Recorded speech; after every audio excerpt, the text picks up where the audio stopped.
கோடைக்காலம் முடிந்தும் தமிழகத்தில் வெயிலின் தாக்கம் குறையவில்லை.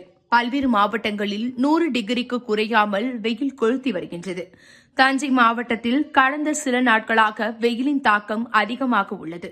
அதன்படி நேற்று காலை முதல் வெயில் கொளுத்தியது. இதையடுத்து 2வது நாளாக தஞ்சையில் நேற்று இரவு 7 மணி அளவில் வானில் கருமேகங்கள் சூழ்ந்தன. திடீரென மழையும் பெய்ய தொடங்கியது. சுமார் அரை மணி நேரத்திற்கு மேலாக பலத்த மழை பெய்தது. இதன் காரணமாக வீடுகளில் இருந்து வெளியே வந்தவர்கள் சாலையோரம் இருந்த கடைகளில் காத்திருந்து மழை நின்றதும் வீடு திரும்பினர். தொடர்ந்து விட்டு மழை பெய்த வண்ணம் இருந்தது. தஞ்சையில் தொடர்ந்து வெயில் கொளுத்தி வந்த நிலையில் இந்த மழையால் இரவில் வெப்பம் தணிந்து குளிர்ச்சியான சூழல் நிலவியது. இதேபோல தஞ்சையை சுற்றியுள்ள பல்வேறு கிராமங்களில் நேற்று இரவு இடி மின்னலுடன் பரவலாக மழை பெய்தது.